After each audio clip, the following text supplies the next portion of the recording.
మరి వచనములోనే 19వ వచనములోనే ఇంకొక భాగాన్ని మనం చూద్దాం.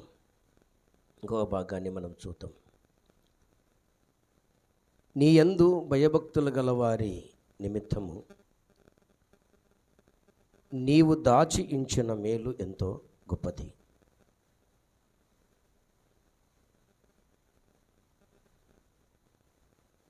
నరుల ఎడల నిన్ను ఆశ్రయించే వారి నిమిత్తము నీవు సిద్ధపరిచిన మేలు ఎంతో గొప్పది. నరుల ఎదుట నిన్ను ఆశ్రయించు వారి నిమిత్తము నీవు సిద్ధపరిచిన మేలు ఎంతో గొప్పది. ఎవరి ఎదుట? నరుల ఎదుట. నరుల ఎదుట ఎవరికైనా దేవుడు మేలు సిద్ధపరిచాడా? నరుల ఎదుట దేవుడు ఎవరికైనా గొప్ప మేలు చేశాడా అంటే చాలా ఉన్నాయి. ఎన్ని ఉన్నాయి అంటే అన్ని ఉన్నాయి. భర్త సేవకుడు, భార్య ఉంది, 2 పిల్లలున్నారు. భర్త చనిపోయినప్పుడు ఏ అనారోగ్యంతో చనిపోయాడో కానీ తెలియదు, అప్పు చేశాడు. కానీ తాను దేవుని దాసుడు. చనిపోయిన తరువాత అప్పిచ్చిన అధికారి ఇంటికి వచ్చి, అమ్మా అప్పు చెల్లించడానికి మీ దగ్గర ఏమీ లేదు కనుక నీ 2 కొడుకులను నేను ఏం చేస్తాను తెలుసా? గాసం పెట్టుకుంటా. ఏం పెట్టుకుంటాంటమ్మా? పలకాల. ఏం పెట్టుకుంటాడంట? గాసం. మీరు ఎప్పుడైనా గాసం ఉన్నారా? నువ్వు గాసమే చేసేది, నువ్వు కూడా గాసమే చేసేది, నేను కూడా గాసమే చేసేది. మీరు ఈ లోక సంబంధమైన గాసం మీరు, నేను పరలోక సంబంధమైన దేవునికి గాసగాన్ని. హల్లెలూయా. గాసం అంటే ఒకరి దగ్గర పనిచేయవాడండి. నేను కూడా సృష్టికర దగ్గర ఒక గాసగాన్ని. దాన్ని గౌరవపూర్వకంగా ఏమంటారంటే సేవకులు అంటారు. దాన్ని ఇంకా గౌరవపూర్వకంగా ఏమంటారంటే ఉద్యోగస్తులు అంటారు. అవునా? అంటే మనిషిని కించపరచకుండా దేవుడు కొన్ని భావోజాలను ఏర్పాటు చేసి మనల్ని ఎంకరేజ్ చేయటానికి, అభినందించటానికి, తన మాటల ద్వారా మన కీర్తి కలిగించటానికి కొన్ని మాటలు లోకములో పెట్టాడండి. అవునా కాదా? జీతగాడు జీతానికి పాత్రుడు. ప్రియమైన దేవుని పిల్లలారా, ఆలోచన చేద్దాం. నరుల ఎదుట నేను గాసం పెట్టుకుంటాను, జీతగాలం పెట్టుకుంటాను, ఆ అప్పు తీరేంత వరకు మీ పిల్లలు నా దగ్గర గాసం చేయాల్సిందే అని చెప్పేశాడు. ఆ తరువాత పరుగున ఎక్కడికి వెళ్ళిందామే? ఒక సేవకుని, పెద్ద సేవకుని దగ్గరికి వెళ్ళి, అయ్యా నీ దాసుడు సేవకుడు నీకు ఎరుగుదు, నాకు 2 పిల్లలు ఉన్నారు, ఆయన చనిపోక ముందు మాకు అప్పు ఉన్నది, ఆ అప్పు ఇచ్చిన వారు నా పిల్లలు 2 తీసుకెళ్తానంటాడు, నువ్వు మాకు సహాయం చేయి నాయనా అని దేవుణ్ణి నన్నారే. హల్లెలూయా. దేవుని సేవకుని దగ్గరికి వెళ్తే దేవుని సేవకుడు, అమ్మా నీ దగ్గర ఏముందమ్మా అని అడిగాడు. మీ దగ్గర ఏముందమ్మా? సమరేశ్వరి దగ్గర ఏముందిరా కదా? దేవుణ్ణి ఆరాధించలేని పరిస్థితి ఉంది. ఆ పరిస్థితి దేవునికి ఇచ్చేసింది. ఆరాధించవలసిన పరిస్థితిని తీసేసుకున్నది. అది నేను చెప్పాను కదా, పరిశుద్ధాత్మ దేవుడు లోతనుభవంలోకి తీసుకెళ్తాడు. ప్రతి మాట, విన్న మాటలోనే అర్థాలు వేరే ఉంటాయి. అది పరిశుద్ధాత్మ దేవుడు మాట్లాడే మాటలు. దేవునికి మహిమ కలుగును గాక. గట్టి చెప్పాలి. ప్రేమన దేవుని పిల్లల ఆలోచన చేద్దాం. నరుల ఎదుట ఏముంది నీ దగ్గర అంటే, అయ్యా నా దగ్గర ఒక నూనె కుండ ఉందండి. ఒకేలా అమ్మ మీ దగ్గర ఏముందమ్మంటే ఎవరైనా చెప్తారా? ఇప్పుడు ఏడు మీకు కూర్చో, అమ్మ మీ దగ్గర డబ్బులు ఎంత ఉన్నాయమ్మా అంటే చెప్తారా? ఏమన్నా అప్పు అడుగుతాడేమో సారు. మళ్ళీ యాండే సార్ ఒక వారం ముందు అడిగింటే ఉండే సార్ ఒక 1000 రూపాయలు ఉండే. ఎవరికి కావాలి? 1000 రూపాయలు ఎవరికి కావాలా? నీ దగ్గర ఏముందమ్మా? మా దగ్గర కుండ ఉంది సార్. ఏ కుండ ఉంది? నూనె కుండ ఉంది. అయితే ఇరుగు పొరుగు వారి దగ్గరికి వెళ్ళి ఖాళీ పాత్రలు మొత్తం తీసుకురండి. ఏ పాత్రలమ్మా? మీ దగ్గర ఏముందమ్మా?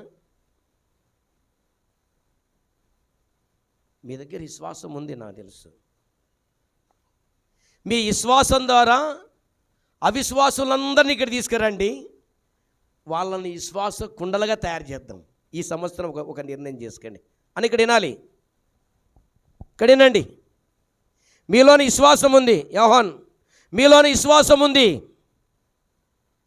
అవిశ్వాసులను మందిరానికి పట్టుకొని రండి, విశ్వాసుల కుండలుగా చేద్దాం మనం.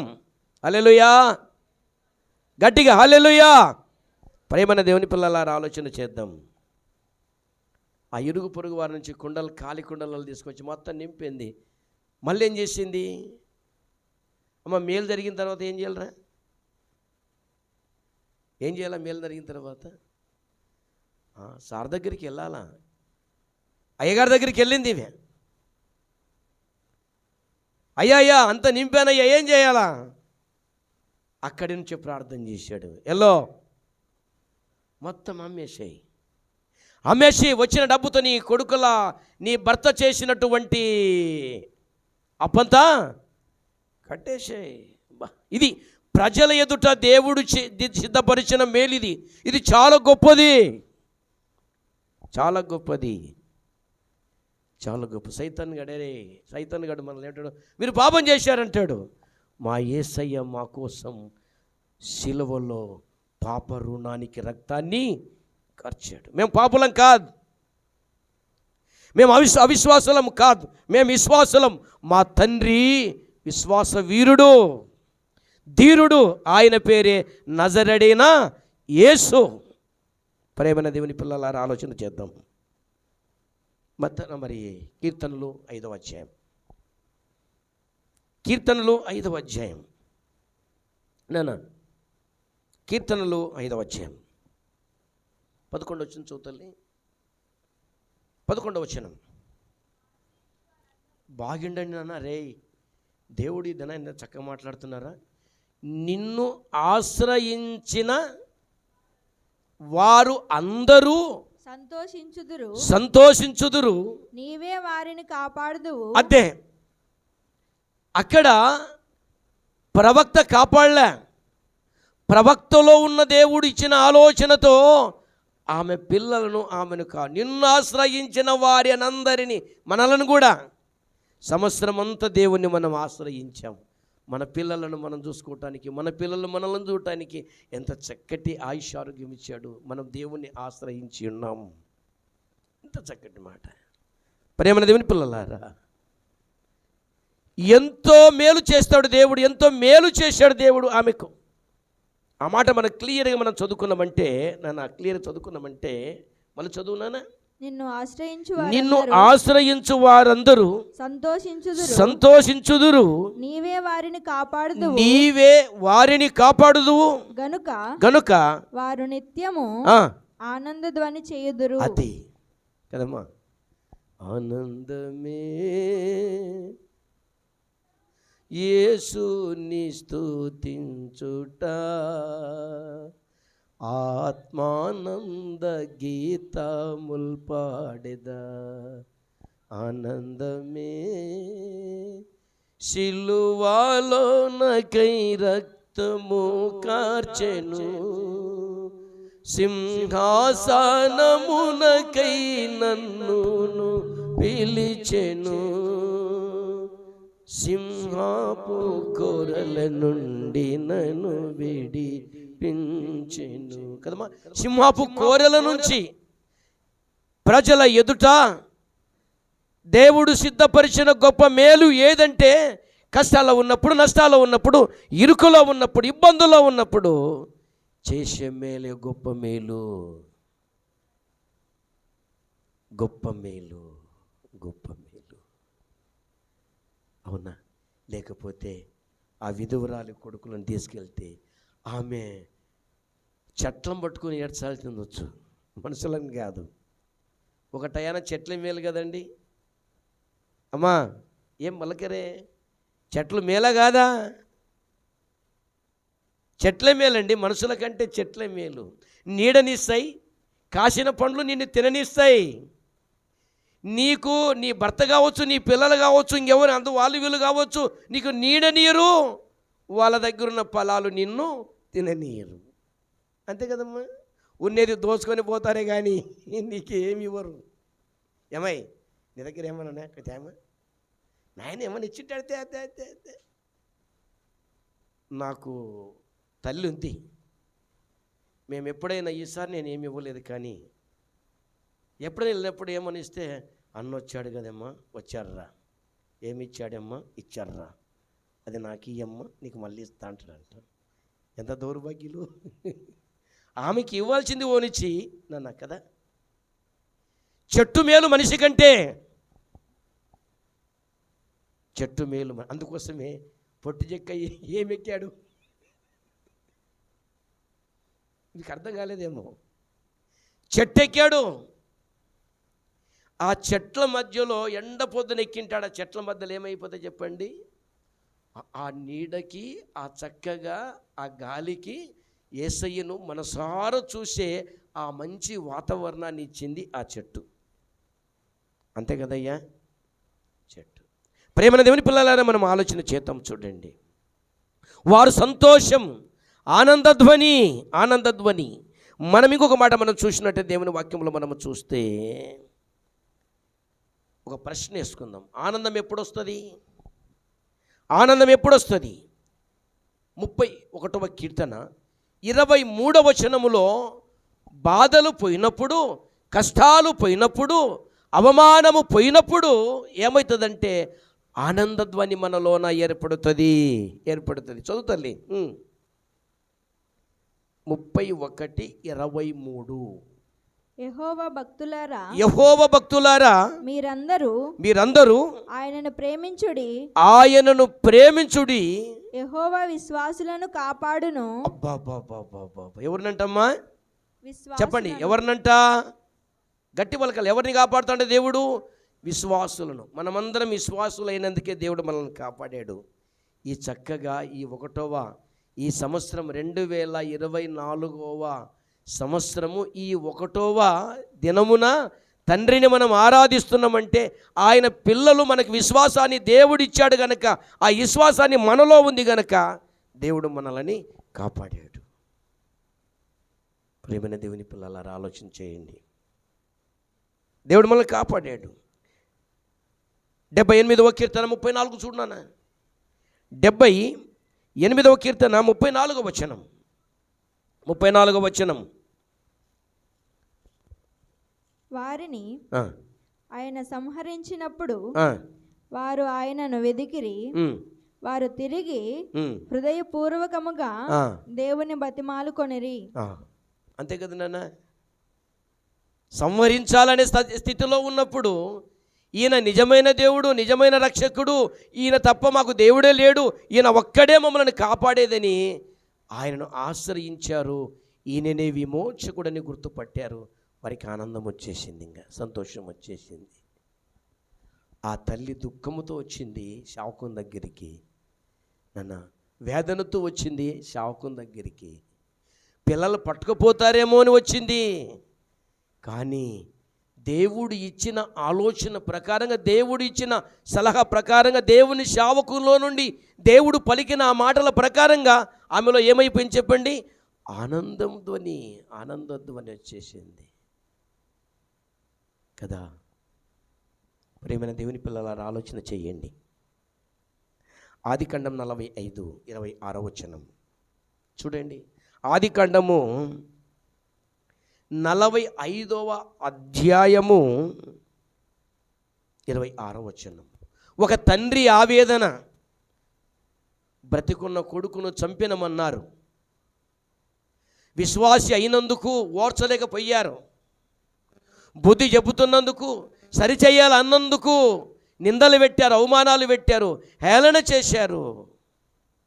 బ్రతికునోనే అబద్ధంగా చంపినమని అమ్మేసి వారి జీవితంలో తండ్రికి శోకము కలిగించారు, వేదన కలిగించారు. ఎప్పుడు ఆనందం ఆయనకు వచ్చిందంటే, ఏ కొడుకు కోసమైతే కన్నీరు కారుస్తున్నాడో, ఏ కొడుకు కోసమైతే వేదన పడుచున్నాడో, ఏ కొడుకు కోసమైతే ఆ వేదనను మరి చేశాడో, ఆ కొడుకు బ్రతికి ఒక దేశాన్ని పరిపాలన చేస్తున్నాడు, పరిపాలకుడిగా ఏలికగా దేవుడు చేశాడని ఆ చక్కని పదాన్ని విన్న తర్వాత చనిపోవాలనుకున్న తన యొక్క ప్రాణము తిరిగి వచ్చేసింది. ఆ మాట చదువునానా. యోసేపు ఇంకా బ్రతికి ఉండి ఐగుప్తు దేశమంతటిని ఏలుచున్నాడని అతనికి తెలియజేసిరి. అయితే అతడు వారి మాట నమ్మలేదు గనుక అతడు నిశ్చేష్టుడాయెను. అప్పుడు కొన్ని వస్తువులు ఇచ్చారు, చాలు నాన్న. అక్కడి నుంచి కొన్ని వస్తువులు తీసుకొని వచ్చారు. ఇదిగో, నువ్వు నిలువటంగి కొట్టించి నువ్వు ప్రేమించిన తల్లి కడుపులో పుట్టిన నీ కొడుకు పంపించిన చూడు, ఈ వస్తువులు చూడు, ఇవి ఐగుప్తు దేశానికి కావా అన్నప్పుడు ఆయనకు ఆశ పుట్టింది. ఎప్పుడు చూడాలా నా కొడుకును. ఇదిరా సంతోషం. పోగొట్టుకున్న కొడుకును, కనబడని కొడుకును, బ్రతికి ఉండి కూడా చంపిన కొడుకును చూచినప్పుడు ఆయన ఆవేదన, చక్కని ఆనందము ఆ దినాన ఆయనకొచ్చింది. ఎవరికి అంటే చెప్పండి, ఎవరికమ్మా? ఎవరికి? యాకోబు గారికి. యాకోబు గారికి 12 మంది కొడుకులు ఉన్నారు నాన్న. 12 గోత్రకర్తలు వాళ్ళు. అందులో ఒకరికొకరికి పడదు. ఈనాడు సంఘాలు కూడా ఒకరికొకరికి పడదండి. వీళ్ళు సంఘ పెద్దలైతే వాళ్ళ కోపం, వాళ్ళు సంఘ పెద్దలైతే వీళ్ళ కోపం. కోర్టు కేసులు. ఎంత అన్యాయం అండి. సంఘ పెద్దల పదవుల కొరకు ఇలాంటి అన్యాయమా? ఇలాంటిది ఆనాడే ఉన్నది. పవిత్రంగా బ్రతికేవాడిని, పవిత్రంగా ఉండేవాడిని, పవిత్రంగా జీవించేవాడిని, దేవుని కోసం బ్రతకాలనుకున్న వాడిని బ్రతకనీయదు, ఈ లోకం బ్రతకనీయదు. పాపం చేసేతోని, అన్యాయం చేసేతోని, అక్రమాలు చేసేతోని వానికి సహాయం చేస్తుంది ఈ లోకం. యోసేపు పవిత్రుడండి. ఆయనకు తండ్రి ఇచ్చినటువంటి అవార్డు ఏంది చెప్పాలి, యవనస్తులు చెప్పాలి. తండ్రి ఇచ్చినటువంటి అవార్డు ఫలించడి కుమ్మ. నన్నరే చెట్టు ఎవరికి అన్యాయం చేయదురా. ఉపారి ఇక్కడ మన మందిరం ముందు నేను ఉన్నా. ఒక అక్కడి నుంచి ఇక్కడ కట్లు వేయింది, అట్లా ముందు పోయి ముళ్ళు దొక్కింది. ముళ్ళు దొక్కి ఏమంటుందమ్మా? ఇంతకు మీరు దొక్కితే ఏమంటారు? కనీసం మీరు ముళ్ళును దొక్కితే ఏమంటారు చెప్పండి రా. ఏమంటారు మీరు? అమ్మ అనలే ఆమె, దీని పీనిగల్లా నాకే గుచ్చుకోవాలనా అనింది. నేను నాకు కూడా లోపలికి వచ్చిన, నన్ను చూడలేదులే, నన్ను చూసి బాగా నవ్వుతావులే, నాకు కూర్చుకుంటా అననేమో నన్ను. ముళ్ళు నువ్వేదొక్కి నీ పీనిగల్లా దాన్ని అంటే ఎట్లా? చెట్టు ఎప్పుడు అన్యాయం చేయదురా, చెయ్యదు. నాకు పెద్దలు చెప్పారు, నేను చిన్నగా ఉన్నప్పుడు పెద్దలు చెప్పారు, 100 అబద్ధాలు ఆడితే 1000 అబద్ధాలు ఆడితే కాదురా పాంగురుకుతుందంట. 100 అబద్ధాలు ఆడితే సంవత్సరానికి ఒక పారి ఓ తేలు గరుస్తుందంట.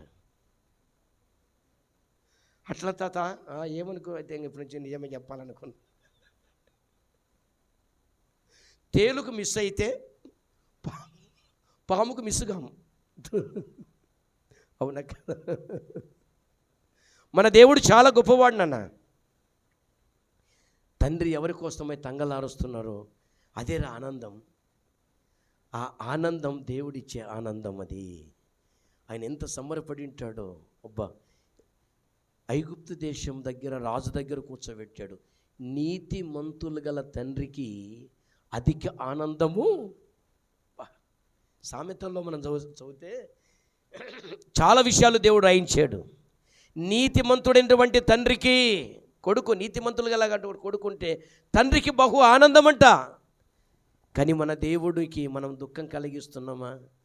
నేను రే వేదన కలిగిస్తున్నామా? సంతోషాన్ని కలిగిస్తున్నామా? ఇప్పుడు మనం ఆలోచన చేద్దాం. మనకైతే సంతోషాన్ని ఇచ్చాడు, మనకైతే ఆనందాన్ని ఇచ్చాడు, మనకైతే ఆయుష్నిచ్చాడు, ఆరోగ్యం ఇచ్చాడు. ఈ 2024వ సంవత్సరం ఈ దినాన చూడటానికి దేవుడు భాగ్యం ఇచ్చాడు. ఎంత భాగ్యవంతులం మనం, అవునా కాదా? తండ్రి విషయం ఒకసారి ఆలోచన చేయండి. అపోస్తల కార్యం 16వ అధ్యాయం 33వ వచనం నాన్న, 33వ వచనం, 16వ అధ్యాయం 33వ వచనం. ఎవరున్నారు అక్కడ అంటే నాన్న? రాత్రి ఆ గడియలోనే. ఎవరు వాళ్ళు చెప్పునానా? ఆ అధ్యాయం చెప్పగానే అందులో చాలామంది ఉన్నారు, కానీ మొదటి వ్యక్తులు ఎవరు? పౌలు, శీలలు. వాళ్ళ గురించి నాకు చక్కగా రాయబడింది నాన్న. రాత్రి ఆ గడియలో అతడు వారిని తీసుకొని వచ్చి వారి గాయములు కడిగెను. వెంటనే అతడును అతని ఇంటి వారందరూ బాప్తిసము పొందిరి. మరియు అతడు వారిని ఇంటికి తోడుకొని వచ్చి భోజనము పెట్టి దేవుని యందు విశ్వాసం ఉంచిన వాడై తన ఇంటి వారందరితో కూడా ఆనందించెను. Very good. మరి ఆనందం ఎప్పుడు వస్తుందిరా? హల్లెలూయా. ఆనందం ఎప్పుడు వస్తుంది? ఇంట్లో అందరూ బాప్తిసాలు పొంది రోజు కుటుంబాలందరూ ఎంత ఆనందం ఉంటుంది, అవునా కాదా? మీరు నమ్మితే నమ్మండి, లేకపోతే నేను చిన్నగా ఉన్నప్పుడు నా పిల్లలు కాన్వెంట్ పోయొచ్చి ఇంటికి రాగానే నా కొడుకులుగా నా బిడ్డగా ఇంట్లో ఉండాలి. ఒక పారి వైరతోడు నా కొడుకుని మాలకొండ వేసారు. నువ్వేం మనిషివే పసరాని అన్నాడు. అంటే క్రమశిక్షణ పెట్టడానికి వైరతోని కొడతావా? ఏమట్లా, ఏం మనిషివి నువ్వు అన్నాడు. ప్రార్థన కూర్చోాల్సిందే. ప్రార్థన కూర్చోపోతే అన్నం పెట్టాను, ఇంటికి రాని అని మీకు తెలుసు. నేను చాలా కఠినాత్ముని. మిమ్మల్ని కూడా అట్లా చేయాలనిపిస్తుంది, కానీ దేవుని ప్రేమ ఉంది కనుక మీ మీద. అందుకోసమే కొంతమంది కొరకు నేను ప్రార్థన చేయను. నా మనసులో పెట్టుకొని కారణం ఏంటంటే మీరు సరి చేయడానికి, మీ మీద శాపం పెట్టడానికి కాదు. నేను శాపం పెడితే మీకేం శాపం తగులుతో చెప్పండి? దేవుడు మిమ్మల్ని శపించాలరా నాయన. మీరంతా నా పిల్లలు. మీరు నాకంటే పెద్దోళ్ళైనా నాకంటే చిన్నోళ్ళైనా నా బిడ్డలు, నా కొడుకులు. మీరు ఆత్మీయంగా నేను మిమ్మల్ని సరి చేయకపోతే దేవుడు నన్ను చంపుతాడు. అర్థమవుతుందా? మీరిచ్చే ప్రతి కానుక అది విలువైనది. నువ్వు ₹1 అది విలువైనది. నీ కష్టం, నువ్వు ఎండలో కష్టం చేసి నన్ను సాకటానికి మీరు ఇస్తే, నేను మీ ఆత్మలను సరిచేయటానికి నేను సరైన వాక్యం చెప్పకపోతే శాపం అనుకుంటారు. నేను చెప్తున్నాను, జరగబోయేది చెప్తే శాపం కాదు, నీ మేలు కోసమే. ఆనందానికి చెప్పాను, ఈ 3 నెలలు జాగ్రత్త, నువ్వు జాగ్రత్తగా ఉండని చెప్పాను. అయినా దేవుడు మళ్ళీ చేసి సైతాన్ని నిన్ను మయమరిపించింది. ప్రసంగి కూడా చెప్పాను, ఒక వారము నువ్వు స్కూటర్ బయటకు తీసుకుపోద్దు, నీ పిల్లలను స్కూటర్ మీద తీసుకెళ్ళిపోద్దు అని చెప్పాను. ఇది మనం మేలు కోసము నాయనా. నీకు అపాయం జరుగుతుందని దేవుడు నాకు ప్రేరేపణ ఇచ్చినప్పుడు నీకు చెప్పడం, ఇది శాపం కాదు, ఇది నీ మేలు కోసం. నువ్వు బాగా జాగ్రత్త పడుతావు, నీ ఆత్మను కాపాడుకుంటూ, నీ ప్రాణాన్ని కాపాడుకుంటావు, నీ పిల్లల కోసం బ్రతుకుతావని. వరే బాబు, ఎవరి మాటలు వినొద్దండి. అపవిత్రుల మధ్యలో అవిశ్వాసుల మధ్యలో అనేకంగా మాట్లాడతారు మనల్ని. వాళ్ళతో సహవాసం మనకొద్దు. మీరు దేవుని పిల్లలు, విశ్వాసులు, దేవునితో సహవాసం కలిగి ఉండాలి. మా పిల్లలు ప్రార్థనకు లేయకపోతే నాకు చిన్న ఆర్మాయనం ఉండేది, నెత్తి మీదకి వేసేవాడిని. ఒకసారి మా సందీప్ గడు లేవాళ్ళప్పుడు లేచి పాట వాళ్ళే ప్రార్థన చేయాలి, పరిశుద్ధ పరిశుద్ధ పరిశుద్ధ అని పట్టాడు. భయం అసలు లేరా ప్రార్థన కన్నా. ఉరికిలేసామంటే పరిశుద్ధ పరిశుద్ధ, ఏదిరా పరిశుద్ధ అంటే పాడలేరా అంటాడు. మీకు ప్రార్థన చేయలేదు, పాట వాళ్ళేదురా. నేను నాన్న రే, మీ ఆత్మలను నేను గాన పరలోక రాజ్యానికి తీసుకెళ్ళకపోతే మీరు ఇచ్చిన ప్రతి డబ్బు దేవుడు నన్ను లెక్క అడుగుతాడు. కక్కు అంటాడు నన్ను, కనుక నేను కక్కను, మిమ్మల్ని కక్కిస్తాను. అందుకే మిమ్మల్ని బాధ పెట్టేది. బాధ పెట్టి బుద్ధి చెప్పువాడు నేర్పు చెప్పును, ఎవడు పాడైపోతా నాకేమని చెప్పేసి 4 మాటలు తీయల మాటలు 4 మాటలు చెప్పేసి ఆమెనంటే అది మీకే నష్టం, నాకు కాదు నష్టం. హల్లెలూయా. అవునా కాదా? దేవుని వాక్యంలో మనం చూస్తే వాళ్ళు బాప్తిసం పొందారు, పాప క్షమాపణ పొంది పరిచర్య చేసినప్పుడు శీల అపోస్తల పౌలు గారు ఆనందం వారితో కలిసి ఆనందపడ్డారు, అందరు కలిసి ఆనందపడ్డారు. అందుకే పాట ఉంది కదమ్మా. ఏం పాట ఉందమ్మా? ఏముందబ్బా? ఏ పాటమ్మా? చెరసాలలో వేసిన సంఖ్యల్లో బిగించిన పాటలతో ప్రార్థించగా చెరసాల బద్దలాయి యెహోవా నీ నామము ఎంతో బలమైనది, ఎంతో ఘనమైనది, యెహోవా నీ నామము. వారికి ఎంత ఆనందమైంది. వాళ్ళు ప్రార్థన చేస్తున్నప్పుడు గోడలు అంటే పడిపోతే ఎంత ఆనందం ఏంటిది. అరే, దేవునిలో ఎంత శక్తి ఉంది, ప్రార్థనలో ఎంత శక్తి ఉంది. వీళ్ళు చెప్పిన దేవుని మాటలకు లోబడి వాళ్ళంతా బాప్తిసం పొంది, అది ఆనందం, అది ఆనందం. మన ఇంట్లో ఎవరు సరైనటువంటి వాళ్ళు ఎక్కుతున్నప్పుడు బుద్ధి చెప్పండి, అయ్యా పద్ధతులు మార్చుకయ్యా, అమ్మ పద్ధతులు మార్చుకమ్మా. అవునా? అడుక్కోరా, మంచి చేయటానికి అడుక్కో, మంచిగా పెంచడానికి అడుక్కో, పిల్లల్ని అడుక్కో. నానా ఇది మనది, మన పద్ధతి కాదురా, మనం ఇలా ఉండొద్దురా, మన పరిస్థితులు వేరేరా నాన్న, ప్లీజరా అని అడుక్కో. వాళ్ళను సరిచేయి, బతిమాలు వారిని. ఆ ఆనందం వేరు, ఆనందం వేరు. భర్తను పిల్లలను సరిచేసిన గనురాలండి, వీధిని సరిచేసిన గనురాలండి అనే బహుమతి తండ్రి అయిన దేవుడి నుంచి నిన్న మనం విన్నాము. ఏం విన్నామంటే కిరీటం. ఆ కిరీటం వేర్రా, మీకు ఇచ్చే కిరీటం వేరు, అది అతిశయ కిరీటము. నిన్ను అతిశయం అంటే పొగిడే కిరీటము దేవుడు నీకు ఇవ్వబోతున్నాడు. ఆ కిరీటం కావాలంటే నువ్వేం చేయాలంటే కొన్ని కష్టాలు నీకు వచ్చేస్తాయి. 84వ కీర్తన 2వ వచనం, 84వ కీర్తన 2వ వచనం చదువున్నానా? ముగించుకుందాం ఇంకా. 84వ కీర్తన 2వ వచనం. యెహోవా మందిర ఆవరణములను చూడవలెనని నా ప్రాణము ఎంతో ఆశపడుచున్నది, అది సొమ్మసిల్లుచున్నది. జీవము గల దేవుని దర్శించుటకు నా హృదయమును నా శరీరమును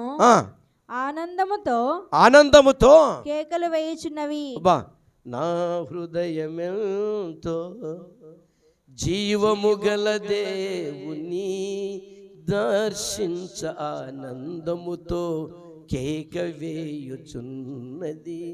నా దేహమెంతో హర్షించే శాశ్వత కృపను నీవు చాలంచగా కానైతిని నీ సన్నిధిలో, కనుకానైతిని నీ సన్నిధిలో, శాశ్వత కృపను నేను చాలంతగా. మన జీవితాలలో దేవునికి కానుకగా మారాలి. వా, ఎంత చక్కగా కదమ్మా. మన శరీరం, మన ఆత్మ అంతా కూడా దేవుని కోసం ఆనందపడాలి. ప్రేమైన దేవుని పిల్లలారా, ఆలోచన చేయండి.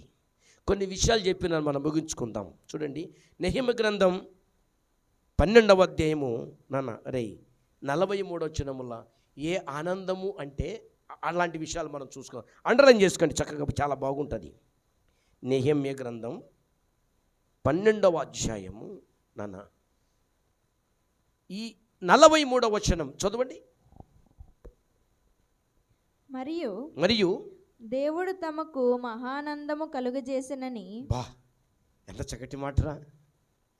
దేవుడు వారికి మహా ఆనందము కలగచేశాడని, ఆ దినమున వారు గొప్ప బలులను అర్పించి సంతోషించిరి. వారి భార్యలు పిల్లలు కూడా సంతోషించిరి. Very good. అబ్బా, ఎంత చక్కటి మాట. ఈ ఆనందం ఎక్కడుందిరా? ఎక్కడుందంటే నాన్న, పౌలుశీలలు సువార్త చేసిన ఆ గృహములో, జైలు అధికారి గృహములో జరిగింది. ఇక్కడ కూడా మహానందం అంట. ఆనందములో మహా ఆనందం. ఇంకొక మాట ఉంది, పరమానందం ఉంది. మళ్ళా పాయసం కాదు, మళ్ళీ పరమానందం. ఒక మాట మనం చూసుకుంటండి. 36 కీర్తనలు 8వ వచనం. 36 కీర్తన 8వ వచనం. నీ మందిరము యొక్క సమృద్ధి వలన వారు సంతృప్తి నొందుచున్నారు. వారు సంతృప్తి పొందుచున్నారు. నీ ఆనంద ప్రవాహములోనిది నీవు వారికి త్రాగించుచున్నావు. ఆనందాన్ని త్రాగిస్తా అంట. ఇంకేముంది? అవునా కాదా? రేపంతా ఏం తినిపిస్తాడు? ఏం కొరికిస్తాడు? అవును, అలాంటివైతే మనకు కదా. ఆనందాన్నే ఎప్పుడన్నా ఈ పదం విన్నారా? ఆనందాన్ని మనకు దాపిస్తే ఇంకేమవుతాము? మనమంతా ఆనందమైపోతాం కదా. అవునా కాదా? ఇప్పుడు ఒక మాట నాన్న, అరే కరెంటు ముట్టుకున్న దగ్గర కరెంట్ ఎంతవరకు ఉంటుంది? ఈ చేతి వరకు ఉంటుందే? శరీరం అంత ఉంటుంది. అవునా? అట్లా ఆనందం శరీరం అంత ఉంటుంది. యెషయా గ్రంథం 61వ అధ్యాయం 10వ వచనం. యెషయా గ్రంథం 61:10. శృంగారమైన పాగా ధరించుకొనిన పెండ్లి కుమారుని రీతిగాను, ఆభరణములతో అలంకరించుకొనిన పెండ్లి కుమార్తె రీతిగాను ఆయన రక్షణ వస్త్రములను నాకు ధరింపజేసి ఉన్నాడు. నీతి అను పైబట్టను నాకు ధరింపజేసి ఉన్నాడు. కాగా యెహోవాను బట్టి మహా ఆనందముతో నేను ఆనందించుచున్నాను. చాలు, మనం దేవుని బట్టి ఆనందించాలి, మనం ఎవరిని బట్టి కాదు. చివరి మాట మత్తయి రాసిన సువార్త 2వ అధ్యాయము 11వ వచనములో ఈ ఆనందం వేరు. చూడండి, ఈ ఆనందం వేరు. మత్తయి 2:11 వచనం చదువునానే, చదవాలి. ఇంటిలోనికి వచ్చి తల్లి అయిన మరియను ఆ శిశువును చూచి సాగిలపడి ఆయనను పూజించి తమ పెట్టెలు విప్పి బంగారమును సాంబ్రాణిని బోళమును కానుకలుగా ఆయనకు సమర్పించిరి. వాళ్ళలో ఏ ఆనందం ఉందంట? మహానందం ఉంది. ఆనందములో ఏమైనా ఇస్తాం నాన్న, ఎంతవరకైనా సాయం చేస్తాం, కానీ దుఃఖం ఉన్నప్పుడు ఎవరికి సాయం చేయం. మన దేవుడు అలాంటి వాడు. కళ్ళు మూసుకుంటే ప్రార్థన చేసుకుందాం. కళ్ళు మూసుకోవాలి, ప్రార్థన చేసుకుందాం. మహానందం దేవుణ్ణి నాన్న, మహా ఆనందాన్ని దేవుడిచ్చే దేవుడు.